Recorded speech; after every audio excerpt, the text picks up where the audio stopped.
Hi,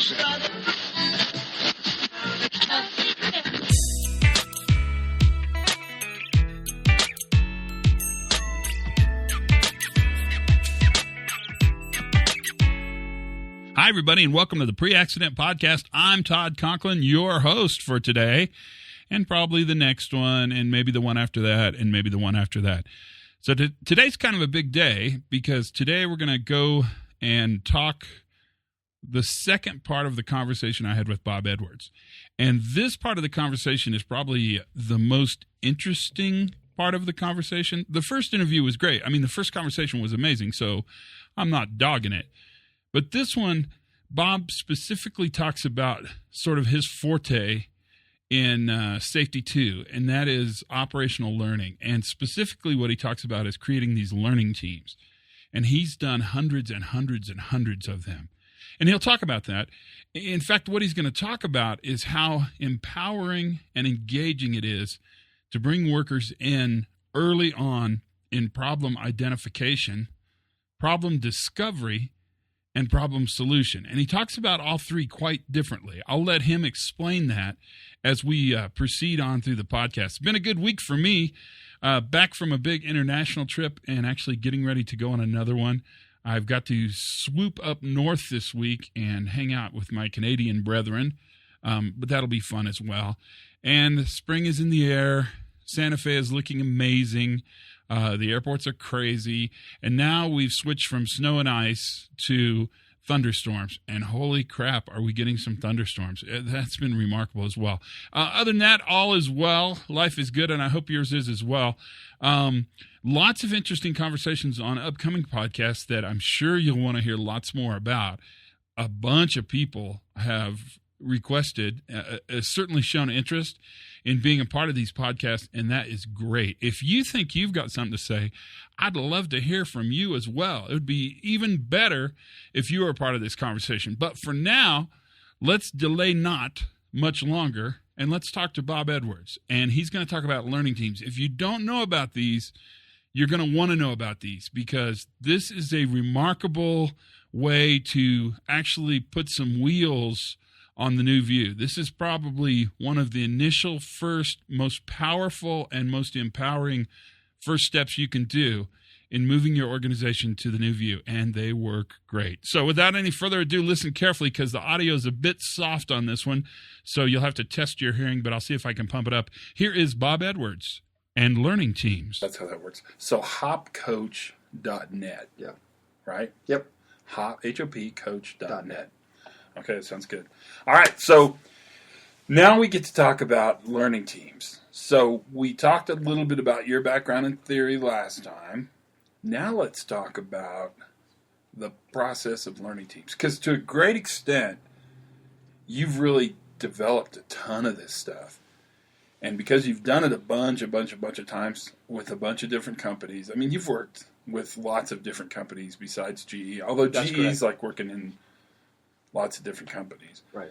But what's the process? Pretend that I don't know what the crap I'm doing, which is almost always accurate with me, and tell me what I would do. Because last week you talked a little bit about starting sort of in the process and working towards the problem.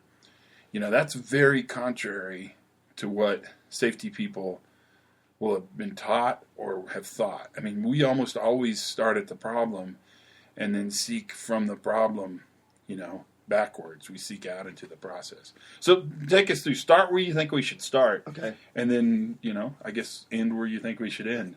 And then the middle should somewhere find its own way. So we should make it through this. We'll live. I promise. Go.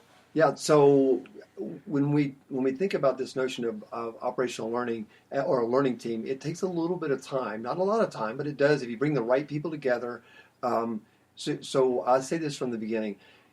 We don't do learning teams for everything, but we do select meaningful events or near misses or good catches or operational upsets. We're like, let's not just do our traditional root cause approach here. Let's really try to understand this at a deeper level. When I talk about flipping it around, here's what I used to do. I used 5 whys a lot back in the day.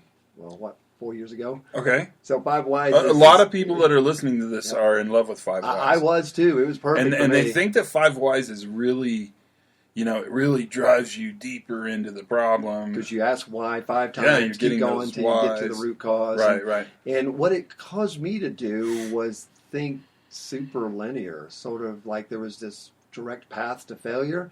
And I think what I saw as cause and effect maybe was more of I see an effect and I find a cause. It was almost kind of backwards. Right? And so then I would get to what I thought was the root cause. I would fix that, and I think everything's good to go. Well, now I'm realizing first of all, I'm not trying to pick on 5 Whys, but I just think it's too narrow. I think there's way more to the story in almost all cases. So now, if instead of starting at the event looking backwards, which a lot of times ended up with a worker failing to follow procedure and things like that, if I flip the equation around and I say, let's just start back in the process. How did your day start? Or when did we put this piece of equipment in? Or when did we change the workstation? It's not the same for every event. So some event has happened. Maybe it's a near miss. If we start back in the process and I ask the guys that are close to the work, hey, just tell me about your work. First of all, I'm not worried about collusion. I'm not worried that they're all going to get together and tell me the same exact story because I'm not looking for somebody to blame. And I tell them that pretty early on, hey, this isn't a traditional investigation. This is about learning. I want you guys to teach me about your work. People are actually pretty interested in telling you about their work. People kind of, even if they complain, you get these guys, I've been here 20 years, can't stand it here. Well, you've been here 20 years, so you must be able to kind of stand it, right? But people right? There's something you're standing. Right. And so people actually like to talk about their work and their challenges and the things that they face. And so as a coach for this, I call myself kind of a hop coach. As I coach these learning sessions, if I start back in their day or start back in their process to when we say it was some kind of equipment related type thing or whatever, when do we put that piece of equipment in, and kind of start the conversation there. As they start telling me about their work, about other near misses, about just issues that they have out there, sort of normal stuff that happens day in and day out, I'm starting to get a much clearer picture of just really how complex their work is. And then you'll see hazards and risks in there. But what's interesting to me is as they start to unlock this story and we start moving towards the event, the more we talk about all the things that they deal with, literally, to me anyway, by the time we get to the discussion of the actual event, it's not even a surprise that the event happened. Now that you're really into this learning stuff, has your definition of near miss changed? Let me think. Mine has a ton. Yeah, so for me, a near miss is almost like a gift. Now. Oh, I completely agree with that, and it's the event without the failure. So but let me challenge you. Okay. I don't think we see lots of. Well, so first of all, I think the idea of near miss is kind of a goofy name, and it's probably closer to. It's really probably a safeguard test. Right. So we're testing our safeguards, we're testing our process, we're testing our defenses. But I'll let near miss go. I mean, I don't think that's worth the battle.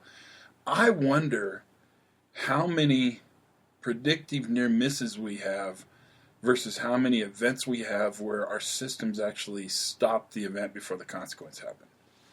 So a crane drop. So you're lifting a load, overhead crane. You've got a really good culture that nobody stands under the load. And you've really built that culture. You've maintained it. People believe it. They barricade. They put lights up. They do all that kind of stuff. Something drops. It doesn't hit anybody. Is that an event? Is that a near miss? Or is that a success? Yeah, so in my mind, now that's becoming more of a success. If I've got defenses in place that nobody got hurt when something potentially catastrophic. Well, it's a crane drop, for God's sakes. Yeah. How much more potentially catastrophic do you need than a crane drop? If nobody gets hurt from that, I might still call it a near miss, but it's successful if nobody got hurt. Because to me, the most important thing is people not getting hurt. But I also don't want equipment being damaged because that hurts the business. Oh, absolutely. No, right? I agree. But if you treat it as a near miss and do an investigation, mm-hmm. which is what we do, because it's a gift, right? It's the event without the consequence. Then you're actually going to probably, in a way, punish the worker mm-hmm. for something that didn't happen but could have. Mm-hmm. if you treat it as a success, our defenses worked. Our safeguards we tested our safeguards. We definitely tested our policy on no one stands under the load, and we passed. Right. Then is the learning different there? I hate to interrupt you with this, but I'm really fixated on this because I think as an organization gets safer, their near miss numbers get smaller and less predictive. So now you have near misses that aren't predictive. You have near misses that are anomalous. They're freaks. They're crazy crap that's never happened before. Right. And we're so safe and our culture is so strong that when it did happen, it didn't hurt us. I don't know. It's just something to think about. Well, I know that ties in also with this notion of good catch, which is, I think, a little further upstream. So it's maybe even before the quote-unquote near miss happened. Well, it's more preventive, right? Yeah. So I hate the word proactive. Hate it. First of all, I think it's made up and it's way jargony. Right. What we do is prevent the seriousness and frequency of events. That's what we do. And to prevent, we have to live on the front end of the equation. We have to live in the context of the event, not in the consequence of the event. Right. And I think near miss force functions us to think consequence, when in fact a near hit or a good catch or a safeguards test, whatever you want to call it, and I haven't figured out that yet, but whatever you want to call it, that forces us into the context. I mean, it seems like there's better learning if you see it as a success, but I don't know. Well, I know we're starting to treat things like good catches and near misses more along the lines of, hey, look at all the things that did work. We still want to get better. We want to definitely learn from it, but I agree with you. If we treat it like an investigation, it just automatically has that sort of negative feel to it, for sure. So where were we at? We were back. Well, you're sort of walking us through the process of the learning team, right? So when we're doing this operational learning around some event, perhaps, or even just around a concern, if we're talking back in the process of all the stuff that they're dealing with, and getting the conversation more open. You could question and say, well, are you going to go too wide? Will it become world hunger that you're trying to solve? Well, as a coach, your job is to kind of coach and ask questions and keep it somewhat contained, but also don't contain it so much that you don't listen to other things. I can tell you this, I used to do this. Someone would bring up some things that were out of scope, and I'd say, I'll put that on the parking lot.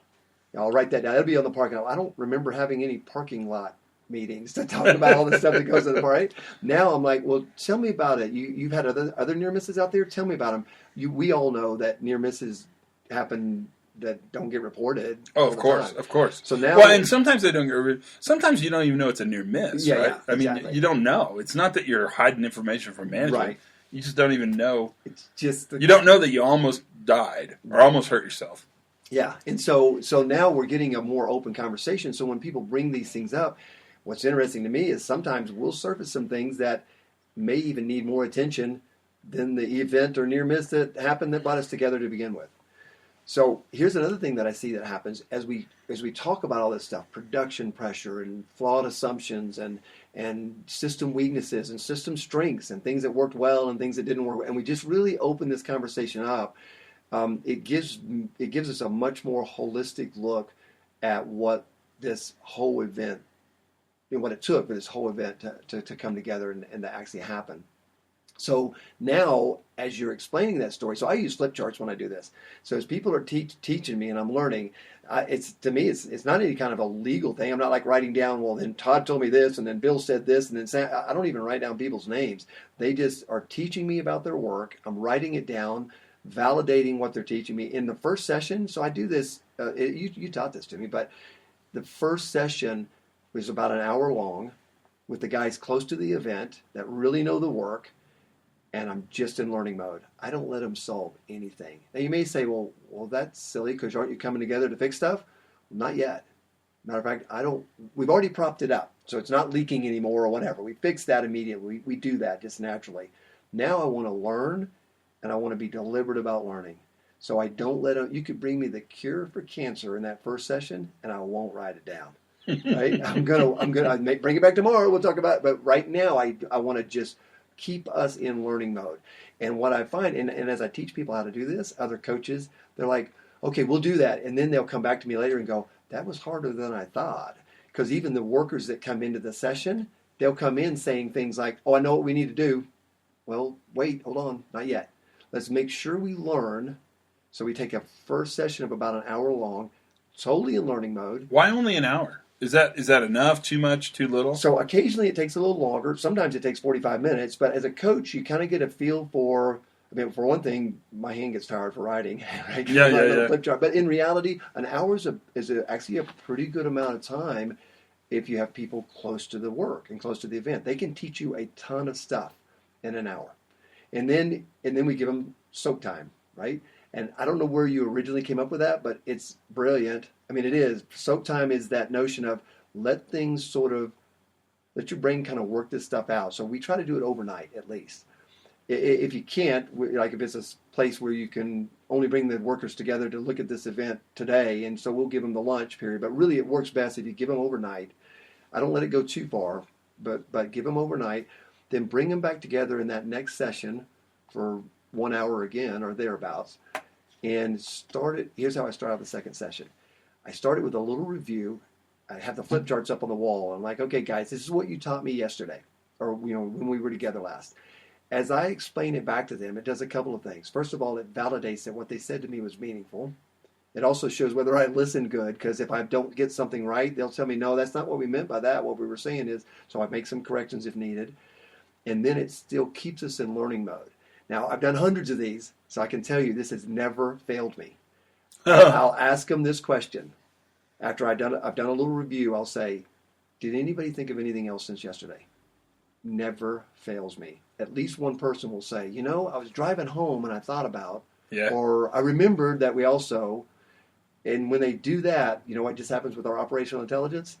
It just got deeper. Well, I'm always smarter after I leave the meeting, because I always think of all the stuff I should have said when they ask the question in the meeting. So I totally. And now it gives them a chance to bring that back. Oh yeah, right? Yeah. And our folks, our good friends in Hungary, when we did some of this learning team training over there, remember they taught us the soak time. Their phrase is "Ula Padesh." Oh, that's right. I forgot that. Yeah, means the settling of the waters. Ula Padesh. Ula Padesh. At least that's what they told us it means. So. It probably means something totally different. Right, okay, so you've done session 1. Yep. We've had soak all time. discovery. You've done a little break to allow people to sort of think about what they've talked about. Right. Okay, then what happens? So then we bring them back in this second session, like I was talking about. We start back out in learning mode. So we write down anything else. Now, I've done a bunch of these around a bunch of different kind of events. In most cases, it only takes a few sessions to really kind of unlock the story. And then what I love to do is, hey, tell me about the stuff that worked well. Like we were just talking about a minute ago, really. Right. Like what kind of things, sometimes they'll say, well, nothing worked well. Well, we didn't, blow the place up, so something worked well. Right. So something's working. Yeah, that's right. Get them to talk about that so they can start to realize, okay, there are things in place that did help contain this to keep it from getting worse. And then this is, as an engineer, the fun part for me is then I say, okay, what do you guys want to do different? What are your ideas and thoughts? And that's when we start getting into all the, like brainstorming ideas. I write down all their ideas. And I mean, even crazy ones that seem like they would never work or whatever, that's okay. I'm writing all this stuff down. And this is usually in the second or maybe third session. But usually it doesn't take more than 2 or 3 learning sessions to deal with most events. Now, we've had some that were really, really complex where we stayed in learning mode several sessions just because we really had to unlock a complex, long-term kind of an issue. Then, as they help come up with all these ideas, and I shouldn't say help, because really they come up with all these cool ideas. As an engineer, I like to listen for the things I think might be the stronger defenses and encourage them to talk more about that. But in reality, they do come up with the best defenses ever in most cases. I'm writing all this stuff down. Are they expensive? Are they world, giant change? Redesign the entire plant. Right. Dig a hole, that kind of stuff. So I can tell you, in most cases, they're actually much lower cost than what I would have come up with. I had a quality one we were doing at a site, and my solution would, in my mind, would have been about a $50,000 rebuild of the test equipment. They came up with this little test box that could do tests for this fan motor working, which was like less than $50. Wow. And yeah. Wow, And that's so amazing. the problem was that I had already told them what my idea was, and then when they came up with their idea, I was like, oh, never mind about the $50,000 solution. I was just testing you guys. And so, but the reality is the more I listen to them and listen to their ideas, and there's a whole field of study around human factors. But what's cool is a lot of the stuff they come up with actually fits in with this notion of let's make it easier to do right than to do wrong. And they come up with this because they're close to it and they have to deal with it every day. And so here we have this list of these ideas that they have, and then we know we can't do everything. So as a coach, I talk the team through this notion of sort of ease of implementation and prioritizing stuff. Right. And we have a real simple way. You may say, well, Bob, that's just too simple. But it's 1-star, 2-star, 3-star. I mean, 1-star things are just go-dos. Some of them may not even be super impactful, but they're easy to do. They'll make it a little better. So let's just go ahead and do that, file the sharp edge off of that, or put some tape down the ergomat. I mean, maybe it's not super impactful, but it's easy go-dos. So we built a little bit of confidence that, we can actually make things better. And then like a 1-star thing type items are really easy to go do and may or may not be super impactful, but they'll have some kind of impact. And then 2-star, maybe we have to get maintenance to help us, or we got to get a PO cut to, so it's a little more involved. And then a 3-star thing, it may or may not be able to do that anytime soon, but sort of help them manage. Really, you and I have done a lot of project management through our career. Right. Well, now we're taking a team of workers that are normally just doing their work and helping them become a little, I shouldn't say little, I mean, they're becoming a project management team. Oh, yeah, full blown. Prioritize, right, and figure out what they can do.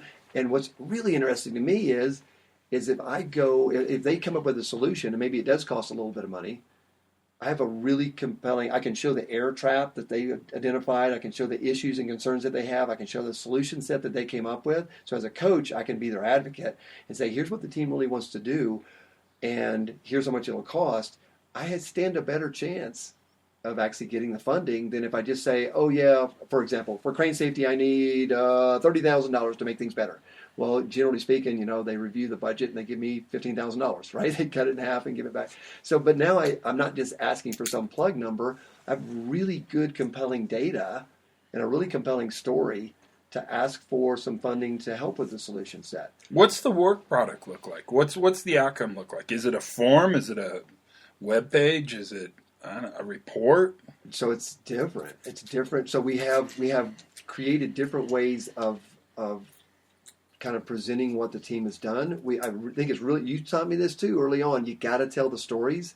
Right. So, it's about the story for sure. Really important piece of this is and a really important product is the story of how the team unlocked this complex issue, how they tried things out and brainstormed, and we call it tri-storming, where you try things and experiment around. I think maybe Sidney Decker calls it micro-experimentation. He does. Isn't that a great word? A cool word, yeah. Cool phrase. Micro-experimentation. Yes. And so we're teaching them how to become sort of experimenters and trying things out.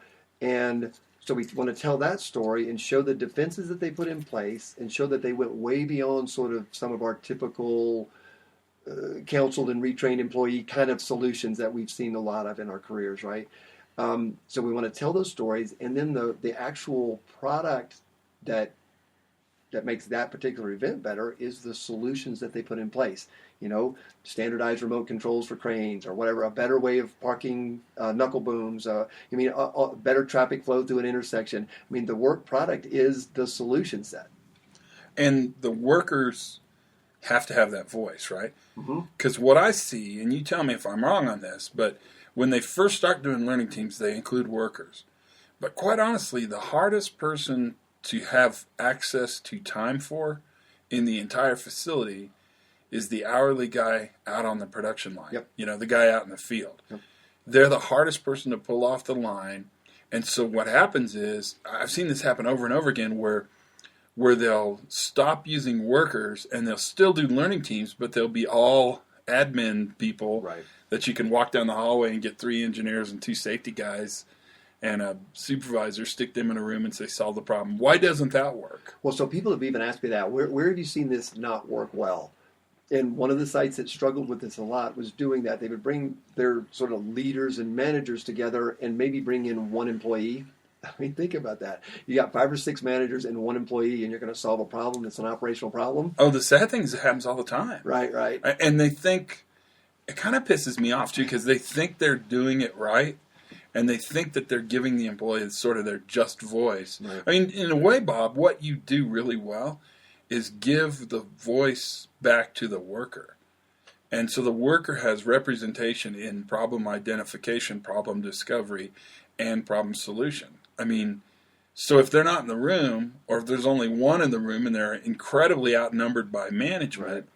they don't have a voice. Right. I mean, they didn't get that voice. Right. And you and I actually went through one of these where we were with the quote-unquote learning team, which was all managers and 1 employee. Yeah, I remember this. Yeah, and they said the Oh, manager was like, "It's much bad. We got it fixed. Problem is solved. This, right. this is a non-starter now. This That's is right. not a problem." And so we asked them, could we restructure the learning team and bring a bunch of the workers close to this environment that this learning team was about? And the next session we had was with them, and they said, no, it's horrible. It's not as horrible as it used to be, but it's still horrible. And so it was a real eye-opener for that site. And so that's why, we talked earlier about the need for leadership to understand this. Yeah, the leadership has to understand that this is maybe giving up a little bit of what we perceive as our control. It's perceived, I think, more than anything else, but giving up some control to the guys that actually do the work, letting them sort through this and help us come up with a solution set, and then empowering them to make it happen. The irony is it actually makes it easier for managers. It's way better for me because they come up with, first of all, they come up with better solutions and they own it. So think about this. We had a traffic flow problem on one of our lines. We had tried for a couple of years off and on with our traditional sort of industrial engineering kind of approach and lean approach to these things. And we tried to solve it. We couldn't seem to make it much better. And we pulled together a learning team comprised of the guys that drive and deliver parts and work the workstations out there. And I mean, in 2 one-hour learning sessions, and then we did we have these like Kaizen weeks or continuous improvement weeks. So we gave them this little group of 5 or 6 people. We gave them a week to do what we call tri-storming, which is that micro experimentation, trying it out. And in a week of tri-storming, after these 2 days of learning, or 2 hours of just learning, then they went out there and did a bunch of more learning and trying, and they built a bus route system out there that was amazing. They solved it in, I think, less time than what we had committed to try to solve it before, where we really hadn't solved it. So it takes management to understand that it will take a little bit of committed time, but I think, you and I have had this discussion, I think overall it takes less overall time if you bring the right people together, empower them, encourage them, give them some confidence that they can actually do this, and let them solve it. And it's cheaper, and it's better, and it engages workers, it's more sustainable, and it actually is easier on your schedule as a manager. Yes. Okay, so then the question that's being begged to ask right now is, why aren't everyone doing these? Why aren't these everywhere? Why does this feel like a new idea to people? It drives me crazy.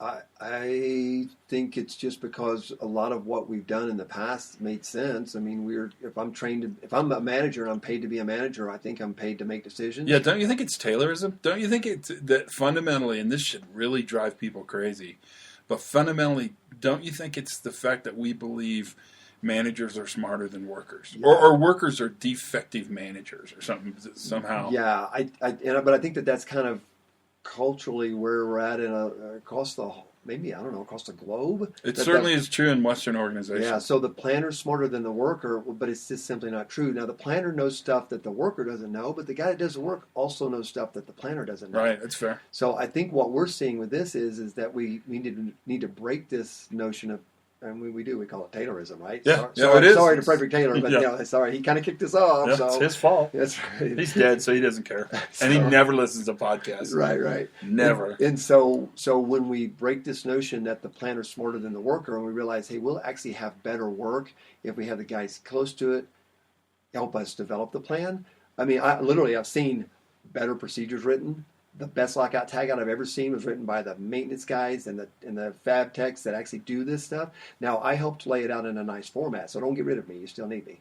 right? You need my nice PowerPoint skills to put it together, right? Yeah, exactly. But the actual data that went in this thing came from the guys really close to it, and it's the best I've ever seen. And then what's really cool about this, Todd, is that the more we're doing this, we're realizing this isn't a safety thing. This helps with quality. I mean, Deming taught us a lot of this kind of stuff too, but it really helps us get more traction with what we want to do with quality, helps us with lean events, helps us with when operational upsets happen. And what I love as a design engineer, as a design engineer for a decade, I love carrying this conversation to the design guys and saying, listen, if we truly engage the guys that have to install, maintain, and operate this stuff in the design's going to look different. Yeah, for sure. Yeah, and we've actually done some of those and starting to see, wow, when you realize as an engineer, you simply don't know what an operator is going to know that has to run this thing all day long. And I don't mean go out and get his complaint list. You know, we say, oh yeah, I got the operator's input. No, that's not what I'm talking about. I need you as an operator to help me think this through. Where should gauges be? How should buttons work? How should the system respond? Help me think this through. I can go put it together as an engineer, but I need your ideas on how to really make that interface much, much better. So let's recap. So you come together for the first time, only in discovery. You soak time. Yep. You come back and look at what works and what doesn't work. Solve problems. Prioritize. Then what else? Tell those stories. Tell the story. And follow up. Make sure you follow up. So I try to not add in any more bureaucracy. Maybe the organizations out here that might be listening to this don't have enough bureaucracy, so I can share something with them, right? That is the problem. Most organizations don't have enough bureaucracy here. So I try to not add in. I recommend use the systems that are there, like P&A list or team P&A list or work order systems or audit tracking systems or whatever you have that's already there to help to track the actions, because you need to make sure things get done. You know, people own it and whatever. Now here as a coach, I'll tell you a challenge that I have. It's easy, especially at sites that I work at a lot, that people know me and the fact that I was a maintenance leader and all that, it's easy for me to get on the phone and fix it. And so I have to restrain myself there and say, it may take a little bit more time, but if I can coach the team to coordinate with maintenance to get the thing done or whatever, the team becomes more empowered and they're not dependent upon me. You know, because I could get hit by a truck or win the lottery or whatever and not show up tomorrow. And so I need them to, by the way, I don't play the lottery because I don't have any money to get. And your luck would be you'd win the lottery, then get hit by a truck. Exactly. And so, but that I don't want them to need me. I like for people to want me, but I don't want them to need me, right? So I need these guys to really get confident that they can actually coordinate with each other. I worked at a site that was struggling to get a really simple task done. I got to tell you, I just wanted to jump in and do it and just take care of it. I refused to do it. In my mind, I just said, I've got to not do it. My job as a coach is to help them actually accomplish this seemingly simple task, but they had a lot of problems with getting along. And so this helped them work through that. That's so good. This is kind of a psychology piece. Can you help? Could you go into a company and help them do one of these and teach them? I love doing that. That's what I love. That's what I do. So, so it's important that they have the fundamentals because we need to think about how we're thinking. Right. We need to kind of challenge that a little bit and see if we can frame up how we want to think about this stuff, failures and near misses and all these things.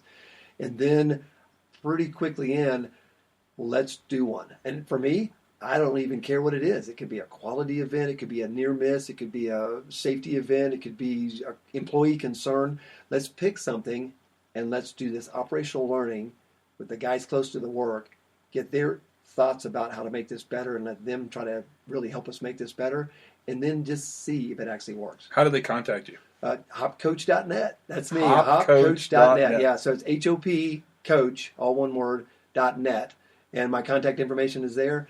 And my schedule's on there too. And I try to keep it fairly accurate, but it gives you kind of an idea of when there's some openings in my schedule.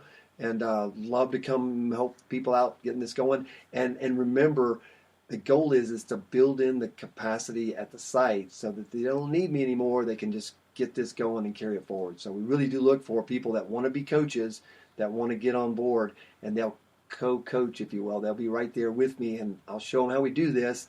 But I'm also learning and listening from them because we may figure out some ways to do it even better as we move forward.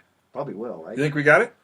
I think that covers the basics. So was your second podcast easier than your first podcast? I was a whole lot less nervous. Oh, yeah, a lot. I wasn't shaking as much. Yeah, exactly. No, I this think is great. did we miss anything? No, we had that great breakfast burrito this morning, so everything's good to go. Yeah, that is good. Yeah, so. That's good to go. And it'll be good to go later, too. That's how this works. All right, man. Thanks for your time. Thanks for having me, later. Todd. Yep. Bye. Bye. Made it through another one. What'd you think? These learning teams are amazingly interesting and really powerful. We started them a long time ago in my old shop, and I've used them all over the world.